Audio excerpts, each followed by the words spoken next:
ಬನ್ನಿ, ಜಪಾನಿನ ಶಿಕ್ಷಣ ವ್ಯವಸ್ಥೆ ಒಬ್ಬ ಪರಿಪೂರ್ಣ ವ್ಯಕ್ತಿಯನ್ನು ಹೇಗೆ ರೂಪಿಸುತ್ತೆ ಅಂತ ನಾವೀಗ ನೋಡೋಣ.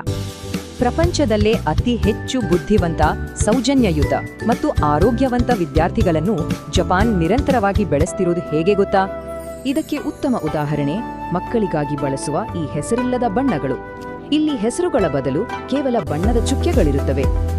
ಮಕ್ಕಳು ಲೇಬಲ್ ಓದುವ ಬದಲು ದೊಡ್ಡ ನೀಲಿ ಮತ್ತು ಸಣ್ಣ ಗುಲಾಬಿ ಚುಕ್ಕೆಗಳನ್ನು ಬೆರೆಸಿ ಹೊಸ ಬಣ್ಣವನ್ನು ತಾವೇ ಕಂಡುಕೊಳ್ತಾರೆ. ಪ್ರಶಸ್ತಿ ಪಡೆದಿರುವ ಈ ವಿಧಾನ ಮಕ್ಕಳಲ್ಲಿ ಆರಂಭದಲ್ಲೇ ಮುಕ್ತ ಚಿಂತನೆ ಹಾಗೂ ಸಮಸ್ಯೆ ಬಗೆಹರಿಸುವ ಕೌಶಲ್ಯಗಳನ್ನು ತುಂಬಾನೇ ಚೆನ್ನಾಗಿ ಬೆಳೆಸುತ್ತೆ. ಮುಂದಿನ ಹಂತ ನಿಜಕ್ಕೂ ಕುತೂಹಲಕಾರಿಯಾಗಿದೆ. ಅದೇ ಅಕ್ಷರ ಜ್ಞಾನಕ್ಕೂ ಮುನ್ನ ಸಂಸ್ಕಾರ ಕಲಿಯುವುದು. ಆಶ್ಚರ್ಯ ಎಂದರೆ 4ನೇ ತರಗತಿಯವರೆಗೆ ಮಕ್ಕಳಿಗೆ ಯಾವುದೇ ಪರೀಕ್ಷೆಗಳಿರಲ್ಲ. ಬದಲಾಗಿ ಸಹಾನುಭೂತಿ, ಗೌರವ ಮತ್ತು ಸ್ವಯಂ ನಿಯಂತ್ರಣಕ್ಕೆ ಇಲ್ಲಿ ಆದ್ಯತೆ. ದೈನಂದಿನ ವೇಳಾಪಟ್ಟಿಯನ್ನ ನೋಡಿದರೆ ಜಗತ್ತಿನ ಸಾಮಾನ್ಯ ವಿಧಾನಗಳಿಗಿಂತ ಇದು ಹೇಗೆ ಬಲವಾದ ಸಮುದಾಯವನ್ನ ಕಟ್ಟಿಕೊಡುತ್ತೆ ಅನ್ನೋದು ಅರ್ಥ ಆಗುತ್ತೆ. ಶಾಲೆಯಲ್ಲಿ ಕ್ಲೀನರ್ಸ್ ಇರಲ್ಲ. ಟೀಮ್ ವರ್ಕ್ ಕಲಿಯಲು ಮಕ್ಕಳೇ ತರಗತಿ ಹಾಗೂ ಶೌಚಾಲಯಗಳನ್ನು ಸಂಪೂರ್ಣವಾಗಿ ಸ್ವಚ್ಛಗೊಳಿಸ್ತಾರೆ. ಊಟದ ಸಮಯದಲ್ಲಿ ಎಲ್ಲರೂ ಶಿಕ್ಷಕರ ಜೊತೆ ಕುಳಿತು ಆರೋಗ್ಯ ತಜ್ಞರು ಸಿದ್ಧಪಡಿಸಿದ ಒಂದೇ ರೀತಿಯ ಪೌಷ್ಟಿಕ ಆಹಾರವನ್ನು ಸವಿಯುತ್ತಾರೆ.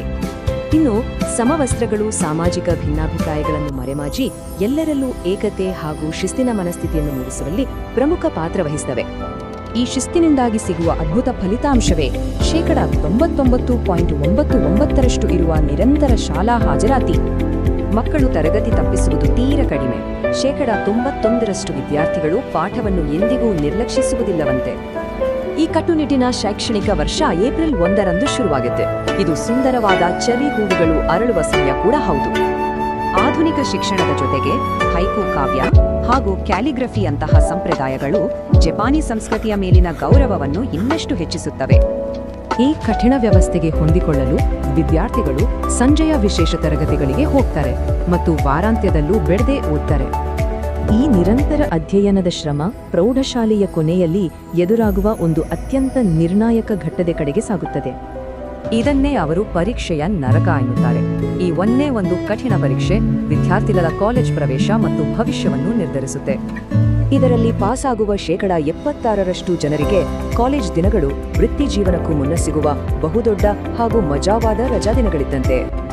ಹೀಗೆ ಬಣ್ಣದ ಆಟದಿಂದ ಹಿಡಿದು ಕಠಿಣ ಪರೀಕ್ಷೆಗಳವರೆಗೆ ಇದು ಒಬ್ಬ ಪರಿಪೂರ್ಣ ವ್ಯಕ್ತಿಯನ್ನು ರೂಪಿಸಲು ಹೆಣೆದಿರುವ ಅತ್ಯದ್ಭುತ ಪರಿಸರ ವ್ಯವಸ್ಥೆ.